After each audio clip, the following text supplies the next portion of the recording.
Welcome back. That was the Global Counterterrorism Forum. And as we have seen, Foreign Minister Sameh Shoukry was talking and definitely talking about terrorism, which is something of great importance.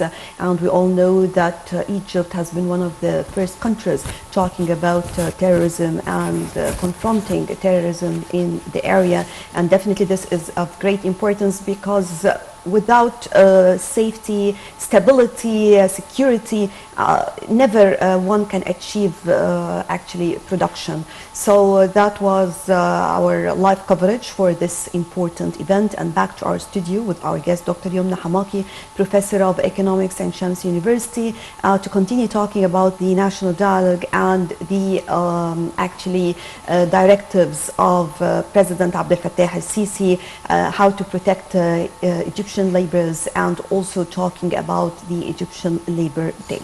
So, Doctor, we're talking about many important things. We started by talking about the irregular workers. Yes. Let me move on to something that is still related.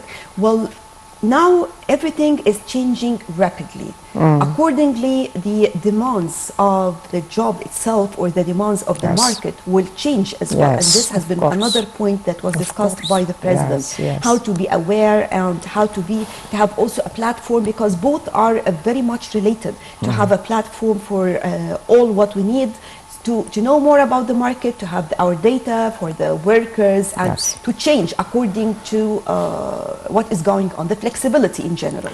Yes, but let me first, Nashwa, continue about irregular workers and the decisions that have been taken by having a fund for them and to disperse 1,000 Egyptian pound for them as long as these workers are not covered by social security nets. This is a decision of President el-Sisi in the celebration of the Day of Worker, Labor Day.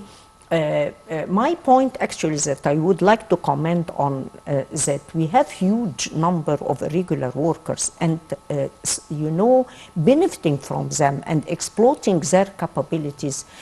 From my point of view, is not by just dispersing amount of money and having subsidies, monetary subsidies for them. Despite that, it is quite important as a short-term action to be taken just to secure them. Specifically, this category is quite fragile, taking into consideration any, emergency and so on. But still, we need to work on how to transfer these irregular workers into regular workers, not only regular workers, but coping with the requirement of the labor market by upgrading their skills. And from here it comes the importance of a database about irregular workers. And we have been working on that from COVID-19 when we had some kind of support for irregular workers. So my point is that we need to refer to such a database. We need to filter this database to see to how extent we can work on this category to upgrade their skills and to coach them towards a better, sustainable and decent opportunity of job. So this is quite important because you are addressing 11 million, and it's not this 11 million, if we can succeed to be added into our productive capacity, taking into consideration we are talking about competitiveness of the industry and so on, it could make a difference regarding such competitiveness. So this is part of the story. The other part, like you mentioned, Nashwa, and it has been actually delivered by President el-Sisi, and this is showing to how extent President el-Sisi is trying just to, to be a visionary regarding what we are preparing for our youth regarding opportunities of job. Davos, or the World Economic Forum, has delivered lately a very important report about the future opportunities of job. And this actually report can mention some very important information about the opportunities of job in the future are going to change completely, and these opportunities of job are going towards more digitalized opportunities of work, using artificial intelligence. So some traditional opportunities of work are going to demolish. And this information are quite important. And actually, I discussed that with my student yesterday after the delivering of such important report, because our youth should work on how to plan how to plan on themselves, how to upgrade their capabilities so that to cope with such requirement. I'm not believing that we are exerting the right efforts to achieve that. In our universities, in our training centers, we have a lot of training centers all over Egypt in different specialists. Still, they are not used efficiently, and we have discussed that several times in this program before. We need more work to be done so that we can use these training centers efficiently enough. And in the universities, we need to make more awareness. Despite that, for example, in Ain Shams University, we have a hub, we have a center of information for the student. Still, not all the students of the university are benefiting from such services.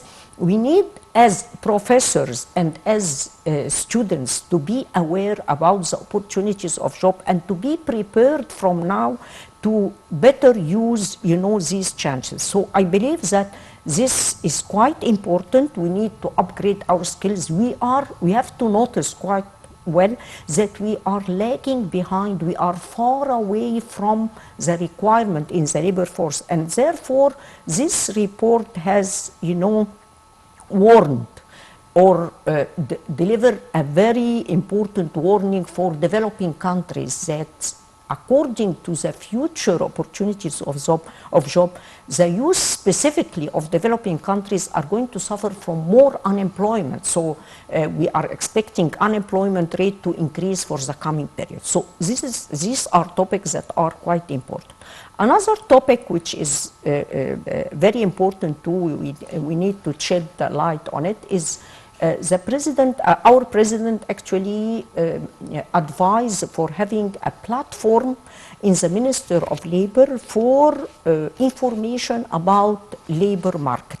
And this is quite important because if we refer to the competitiveness index, you are going to see that the flexibility of labor market in Egypt, we are on a very bad position as a ranking in the flexibility of labor market. The reasons behind that there is no match between supply and demand in the labor market, the quality of education, and other reasons we all know about it. One of the thing or the mechanisms that can help to address such a challenge is to have a platform regarding information of the labor market.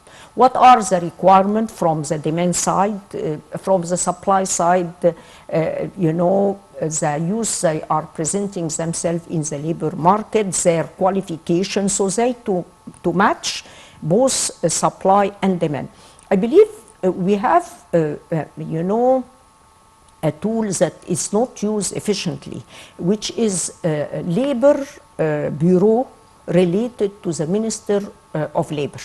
We have all over Egypt labor bureau. The main goals for such bureaus are to, have the demand of the labor market from institutions, from organizations, from the private sector, and to, to have the application from youth regarding those who are asking for opportunities of job.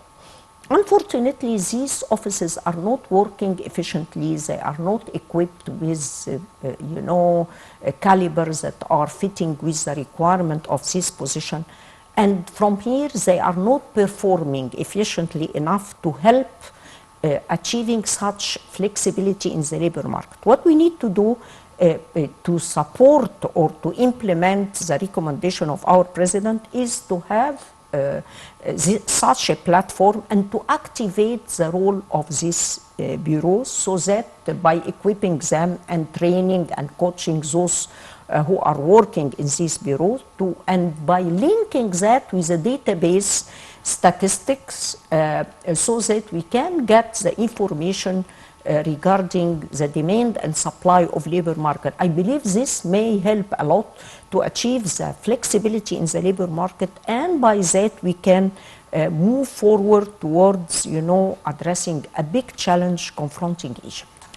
Right, Dr. Youmn Hamaki, Professor of Economics at Shams University. Of course, always a pleasure having you with us on the show. And with this, we come to the end of our breakfast show for today. Thank you all for joining us, and stay tuned for more coming up on Nile TV International.